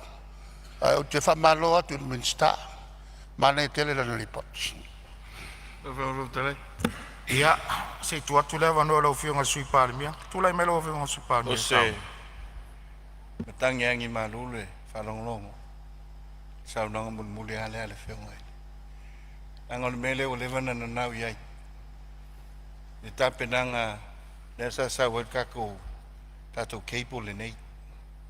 Nino ia il vai il fainga malo tulanga o to ai au le sile pini o le tulanga o to ai ia le unga lu o leva na ave le tuala pita e se tulanga o to le usa no manino le ia e tolu tato ke pus mol memon o le tasi tato tuisa moe alu anga ai o tato fiti ia e linki ai lunga ia mo tutua o ia tatou tui Samoa lena tasi le keipo e alu le manatua ia e alu e tau I tahiti kone ti vai ia I tu ia moto le tu sae to e tasi le keipo le kone te tatou ma tutuila keipo le sa ona le malo Samoa ia ma le malo tuila ia e anga e hawa ina ua whātau e se tātou aseta. O whātau e se ai, ia le keipo lena haru tutuila. Wa alu mai le Vodafone. Iai lo le ma shares le Vodafone, ma titi sao, i to tonu, o tātou keipo company le temi le peon sao noe. Ia wa left out don malo. Na nganga le nau iai malo tātou keipo ei, le ngata i le security, ia mo le tapenanga lumanai. Ai ia mawhailana a just tau o mea. Ho se o kosti e au mai le, sa sasisi. I le malo. Kei tai, le fia tu alalo. Pa inga taluai, e le tali mai. Au le nganga lea, whaftai ai, e au no tōwha, o se saunoanga, se matangi angi malu. Salo e leo whaalongo pela o whainga luenga i somato vai vai. Io no le vaenga, ma le whaaloalu ma le, na nganga e tumbu whaaloalu. Au whamawina le, lango le whionga, te tai o le tuangai.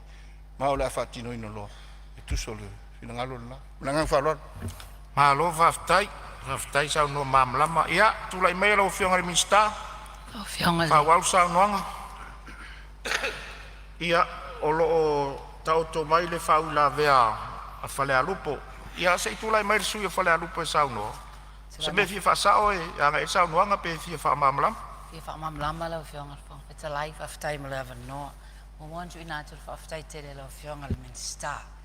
Ono lamana ia se talo sanga le nei usunga fono. Me mo moe na o e ta uale Universal Access Fund. O ta uale o fund le na. Whapopu atu mo le sila fia. O fund le na e whaatupeina mai ni revenue e moa e la tone o operators. E mai la revenue na e whasoani e mai se lava. Ia whaatu atoina lele au nanga ino e tua. Lela ia ilu mato ne e la whanga. Ta ua ia e mai tauina. O Universal Access Fund fo i molo i loa na amata mai lava lua fe ma le 5. Lua se fulu tau sanga. Ia la e o mea nei, o le lava e tele ni blind spots i whala alu. Polonga e le o whaonga ina, e le wahanga nei, operators nei le tupe tau na whaonga ina. Whaalei a tili ai. Mea nei wai loa lava e mato nuu, too low lava. Mea o blind spots i whala alu. E la tu loa le fia fai start telefoni tau. Tu le lei al ta vale ona ele clear lu matu i ole. Ia ele mfai ona fai e whapena ona inconvenient ele fisosoani fo ele ola le lei ma maua le lei fiso ta inga. Lona lua e ta ua le Starlink, ta ua ia moni lava. E o lava ispisi nisi ele o mfai ona affordinga le Starlink, whawhela na afford e o mātou tangata i tuai o. Ai tutua se fisosoani. Pau ngai for operators nge ia ini se leni o lo whaanganga le malo subsidize ai ia sosoani e foi la ia mato nei no utua e mwhai ona afford langa le tele le Starlink e o se manatu moli o 2AP e lai la wana wa se manatu 2AP e se tau o no mato e masanya ngā whatia e isi taimi o lo le lei la vale tau i tato atunu ne ya o pe ia whaal te lo taimi o taua i o 2AP, ono i nai moa tuai tala. Ai le moa se connection, ono o le tulanga lava lea le o le signal. Ia mal whaaloalo tele, whaftai tele lo whionga min star.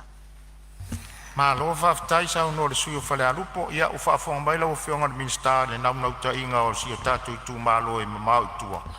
Ia o le alafo o tulawa i lau o whionga tu sai o lo whaafonga mai i maftianga o whale alupo. Tula me lau whionga min star whaau lau sau noanga. Awa whionga le whawhitalai, o le atu le whawhitai tele, sui malu o lena toi sau noa wha o popo i le, mai le sau noanga au tu sai fu i ma le tātou tala tupe.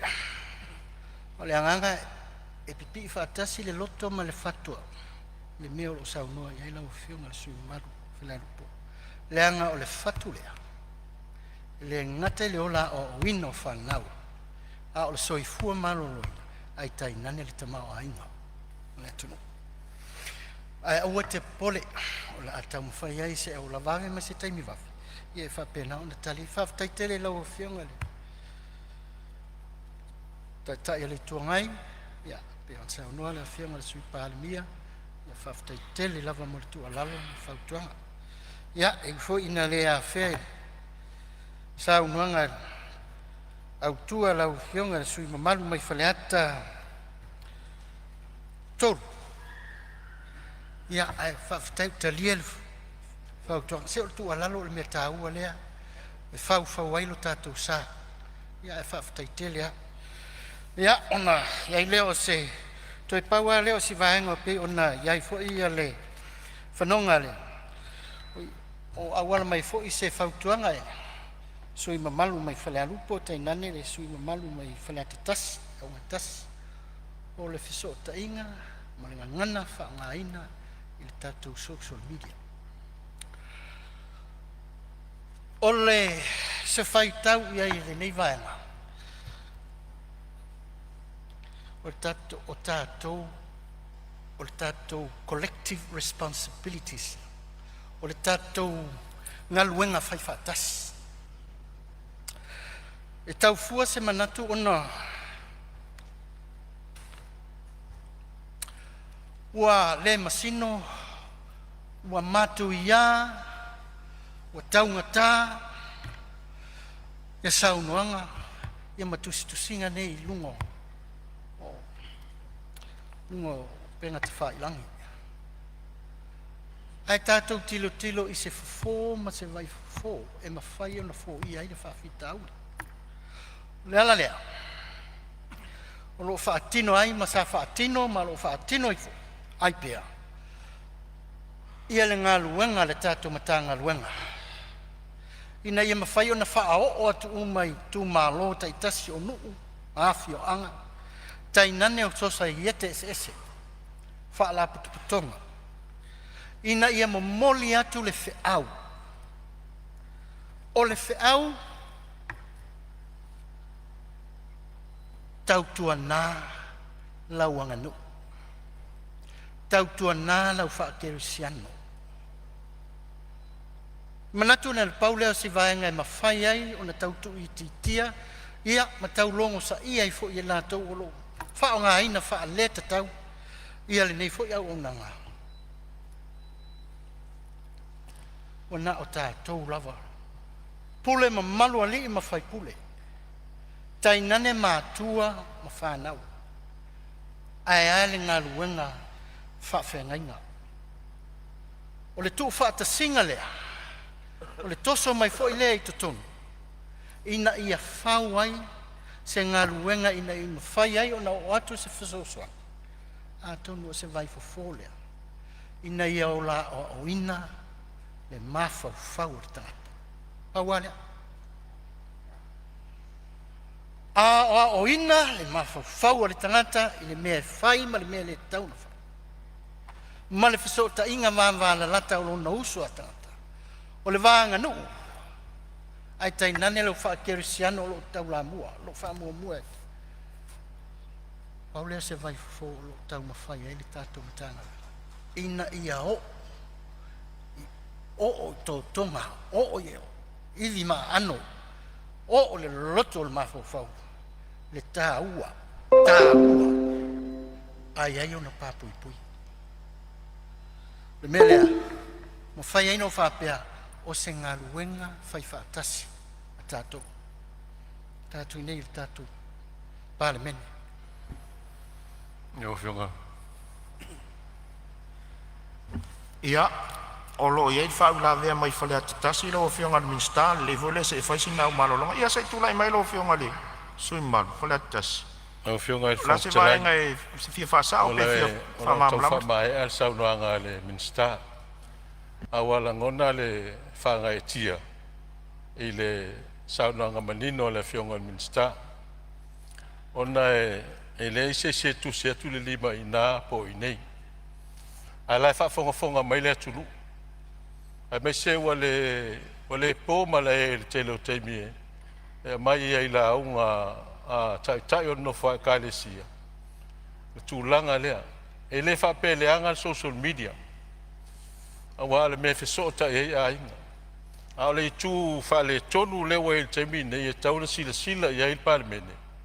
O fa manu alia o finangalo e o ai le mamalu o Palemene. Alo pumoni al na.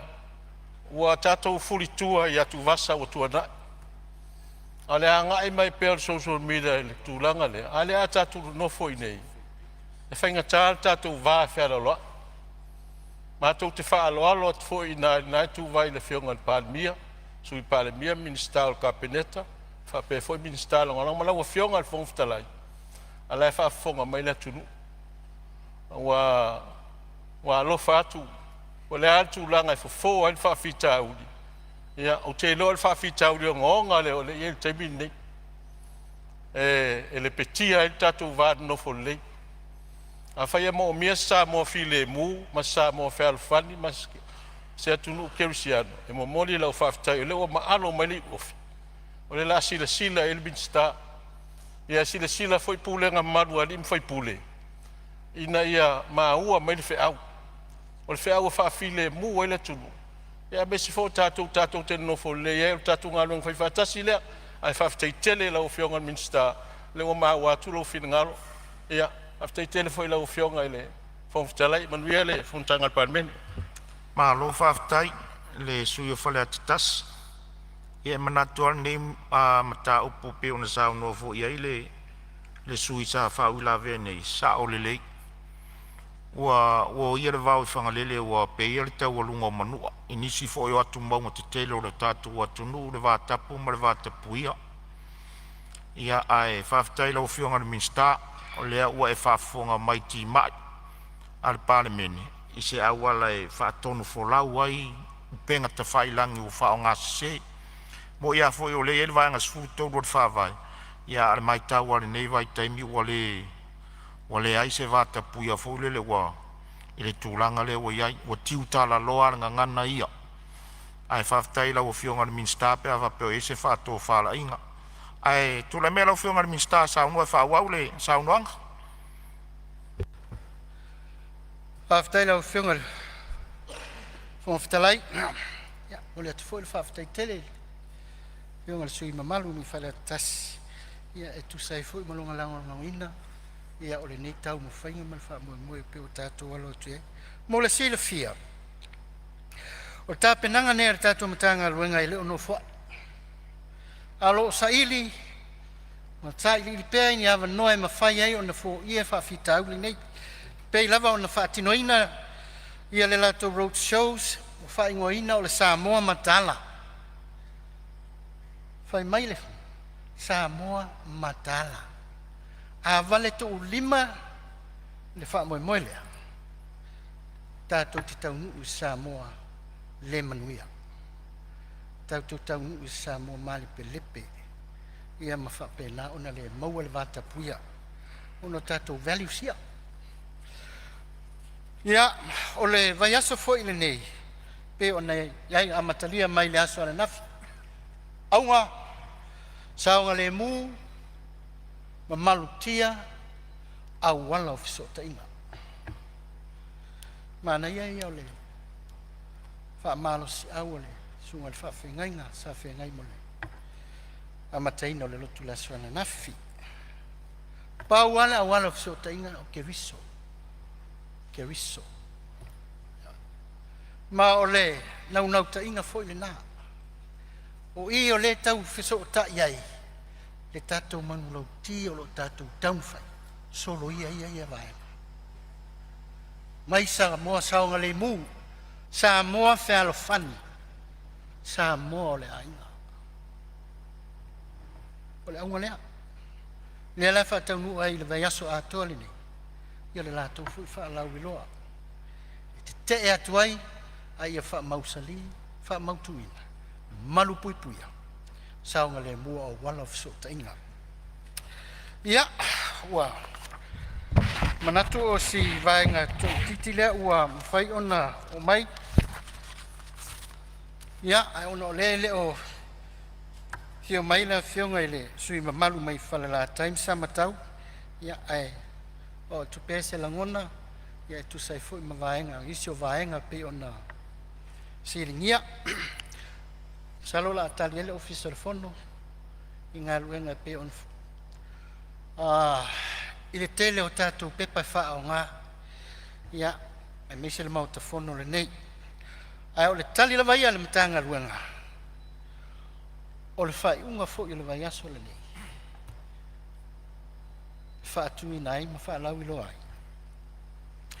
Kalame, whaingoina o le One Government Poto, a le tato matanga runga, e anga tonu lava i le vaenga pei ona iai se tu alalo, a la fionga le sui malu. Whale la taimi sa matau. Ia, o le vaenga uma, ia i mawhai ona tu i titi ai, ia i le whaonga ino o tātou pepa. Ia ai whaonga, ia awala whaona poni, ia le tiktito. Transformations, ia nga iai. Ia, ona, wafe mai lea O te vai rupe ina le saunoanga matanga o fie whaalualu ala o fionga le minsta. Taluai o wa tātou tō ai mai fo i le taunu unga le tātou ngā luenga i le nei aso e tūsai fo i le lafo le tai au. Ia wai ele manatu. O le a whauau saunoanga ala o fionga le minsta pe a tātou tō i taliu mai le aso a tai au. Ai mamori te le atu le whaafitai. O whaamarole on sa i pai o le Palemene.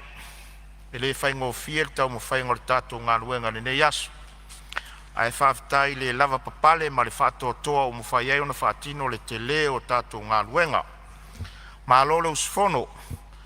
E whaapitos whaafitai lo fionga sui Palemia ma le pa ia o kapeneta mo saunoanga o le nei aso. Whaamalota pena. O lea ua o mai le tātou taimi manava o te tau fo o na whais tātou malolonga. Whaafitai Samoa i lau tāpua inga. Wa e manuia Fonotaga lau Palemene le nei aso ona o lau te talo. Whamalo whaafitai, alo whangia le atua whai ngā malolonga o le nei a fiafi. Whaafitai atu i whaururunga mtanga ruenga, whaalapo tonga tumaoti ale malo. Whapea fo inisio le mamalu o le atunu, o lo tapo ia pea lo tātou maota nei. Whamalo whaafitai mo le tapua inga. Pea o tātou te tala le nei a fiafi, ia pui le li ilo utou afi fio atu. Aia tātou te lei toropo, o te talo sanga atu i laua fionga le suis fono mo palauli lua, se e saunia se talo e whai wai le tātou fono, ma le anganga whaloalo. Tātou talo. Ua whaifo mai tai ua wha e mai uta i whaiva o lau Palemene le nei asu.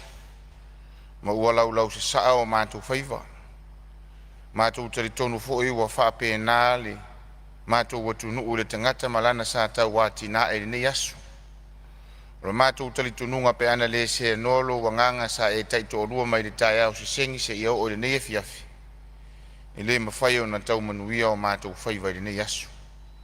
Leala lea mātou te le i fautu ua mataapi. Mātou wafe atu lava i la ua fio se iau mātou whafo i atu le taulanga o le vi inga o le whamanu ma le whane tanga i lo usuafa. A wae te tau lava maono mea i ate oi. Lo wanganga sa e taito o lua i nei aso. Ni ngata o le ionga i le fonga whetalai ma le ofisa o le fono le tawawa mea ina o le Fonotaga ma le fono usua Samoa. Tai nane o sui ma malu uma. Pasiri le mātou whaafitai o Iesu whaola lo mātou li, ma lo mātou whaola e tō tasi na tau o lunga na ngā ruenga le lei uma i lunga sa tauro. Na ia mamama ma ngalo i mātou le whanau ang sala. Na ia mātou sao whangātua i leola e whaavavau uma na e sao nia mo i mātou. Pe a whai mātou te tari tonu ma whātua tua i a te oe se i o i lau toe fio whārua mai. Mātou te talo, mātou fautu ua, anga le lei eia o whaamunuianga i lunga o le nei maota. Mātou te tai wa mātou le mafuta, ia whaato toa le whaamalo longa la o fio. Te teimi o iluma, mātou whelo ai, vi ingai fo i atu i lo suafa. Lau au sina ma ilato uma watusi matuaina i tonu o le nei maota tama. Mātou te talo whaato toa lau whaamalo longa, le soifua le tino, le mawhau e siri le ngang. Ta pea whatuati le nei e fiafi no mātou fola wala, tai tama la o fio, mātou te tini tau nuai ainga. O le vi inga e fo i ate oi. Tau whai u le tau au whiere ni e fiafi wa e si le whiere mta upu. Ka mātou soa lau puleina i le tai whana e o suinga fōu. I nei vai taimi a e meisi o le whao ngā se ina upenga ta whai langi wa mātou tari tonu. Wa na o lau wa fio lava e fili e mua ilo wa tunu. Mai ia whainga leanga le li o le laro langi. Mātou wala autama ia nga le le ai lo file mu ia Samoa toa ma fa pale mai lo walofa fa mangalo yo matou fa le tonu a wa o mai la o fio yo matou lo ta o le ola fa mangalo atu ne ia fa mangalo ina mai yo matou se mangsa Yesu faolo Yesu lelei wala toila matou talo amen Mori atu le whamalo le o whionga ni mistalonga langa mtanga luenga talonga malanga o mo le fio tangata. O te whasisi latu o tolo poneta o manga le whono au whai tula whono, se ia ulia le aso whono a tai au, i le tula iwa tolu sfulu le tai au.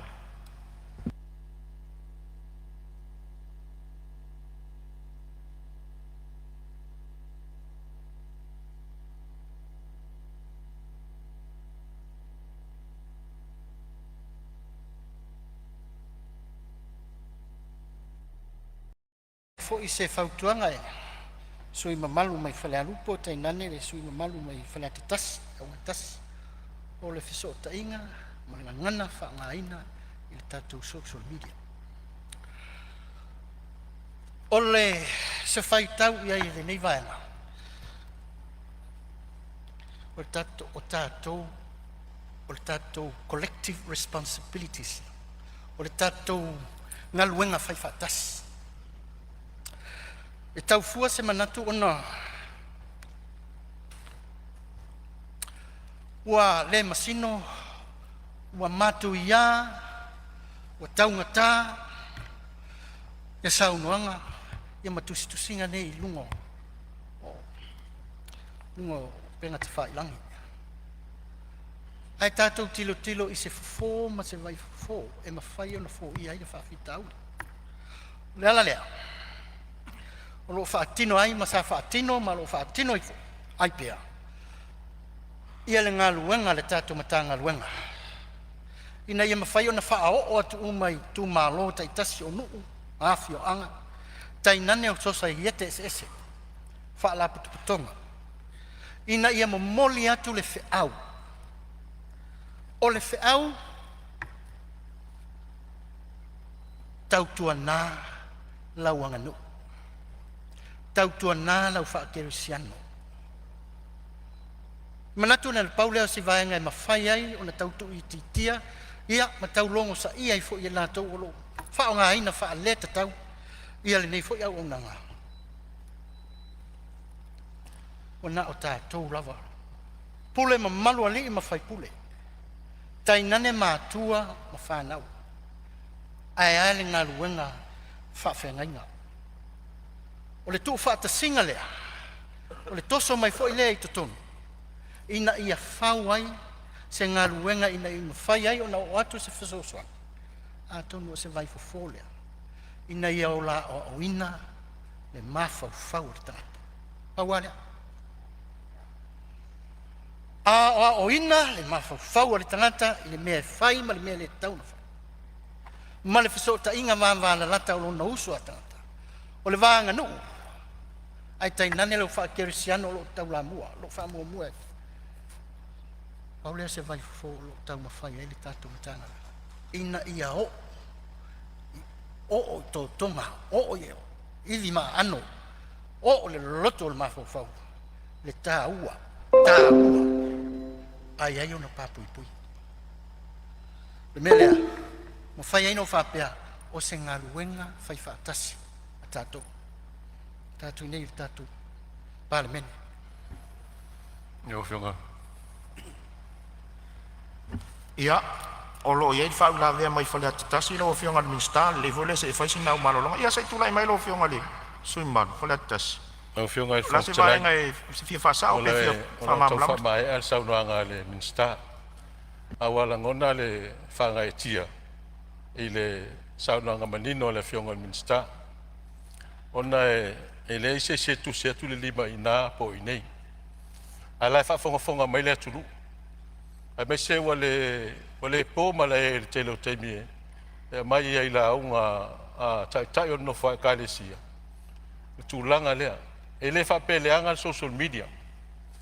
A wale me fe sota e ai.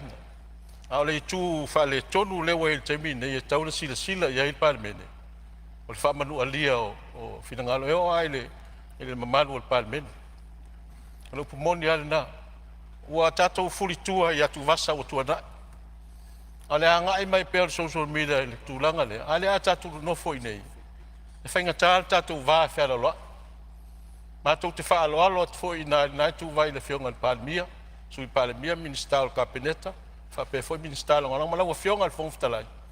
Ale wha whonga mai le tunu. Wa alofa atu. Wa le atu langa e fo ai wha fita uli. Ia, o te loa le wha fita uli o ngonga le o le iel te mini. E le petia e tatou vād no fo lei. A whaia mo mia sa mo file mu, ma sa mo whea alfani, ma se atunu kerisiano. E mo moli lau whaftai, o leo ma alo mai li ofi. O le la sila e le binsta. Ia sila foi pulenga maru ali foi pule. Ina ia maua mai le wheau. O le wheau a whafile mu e le tunu. Ia besi fo tatou te no fo le, ia tatou ngalong whai whatasi lea, ai whaftai tele lau whionga minsta, leo maua atu lau whina ngalo.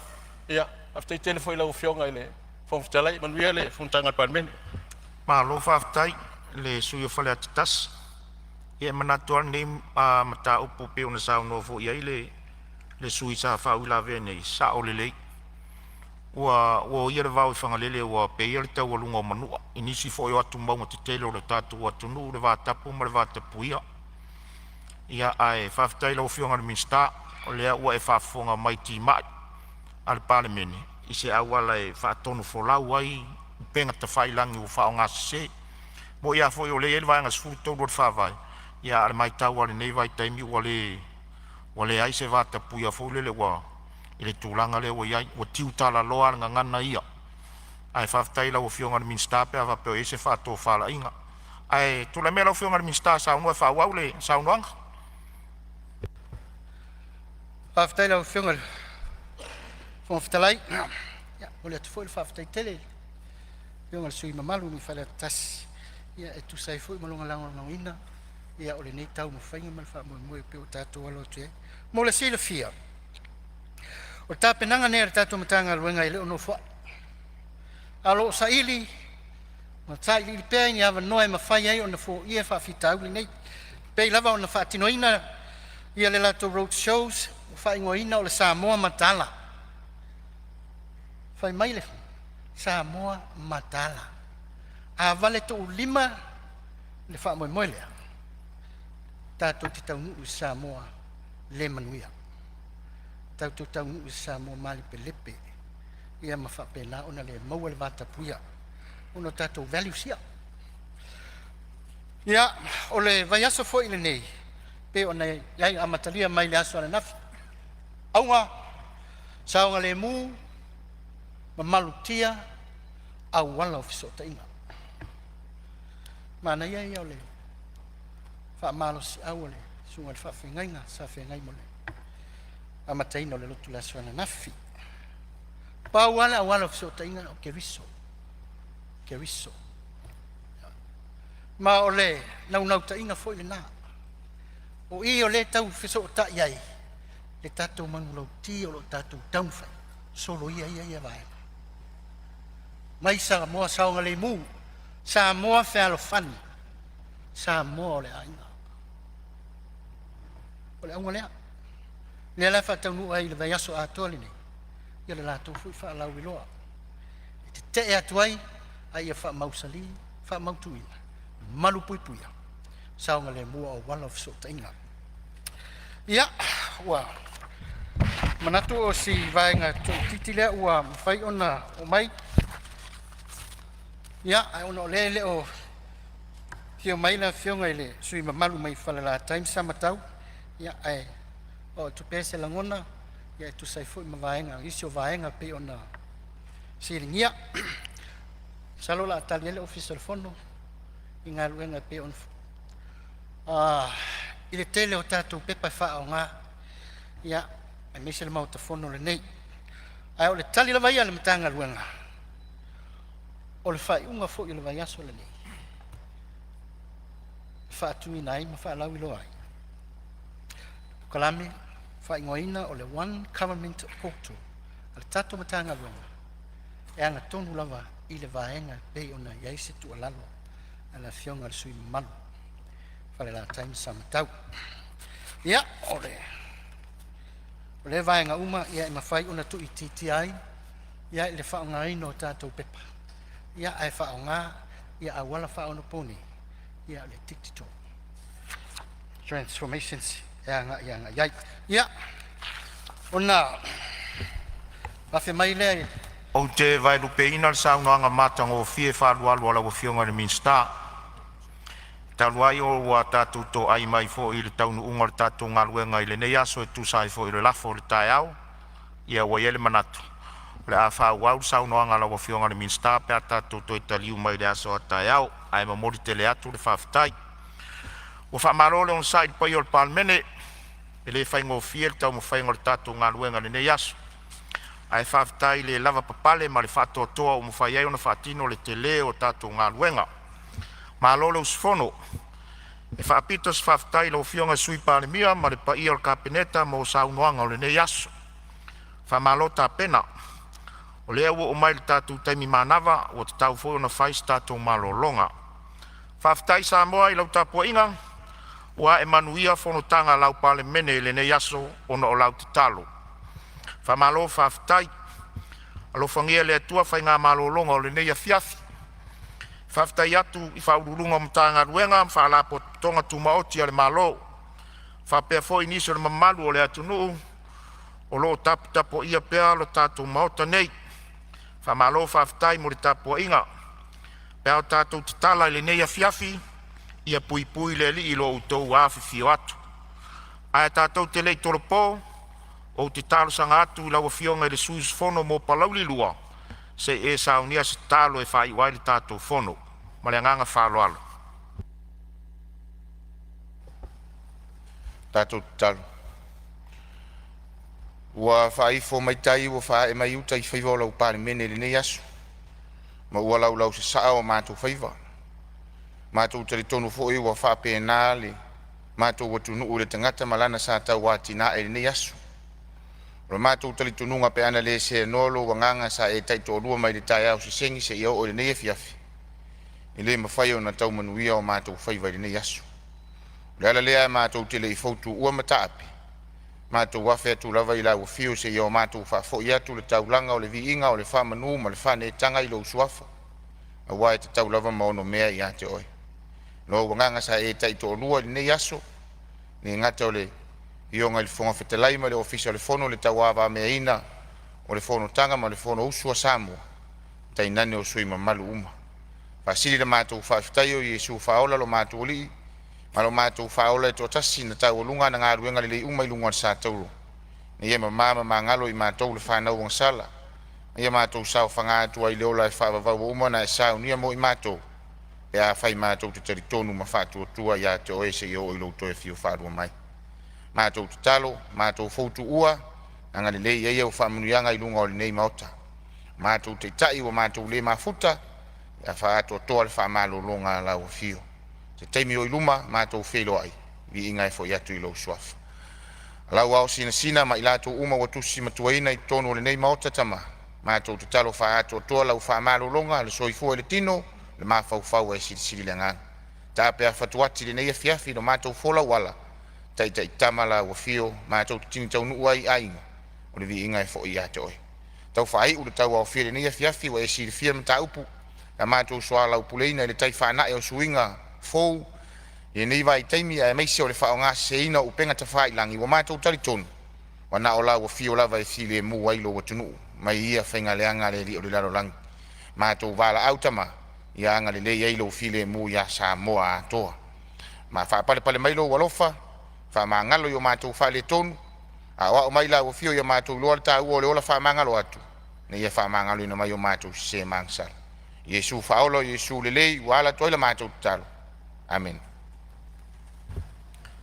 Mori atu le whamalo le o fionga le mistalonga lango mtanga luenga talonga malanga o mori fio tangata. O te whasisi la atu o tolo poneita o manga le fono au fai tula fono se ia ulia le aso fono a tai au i le tula iwa todus fulu le tai au.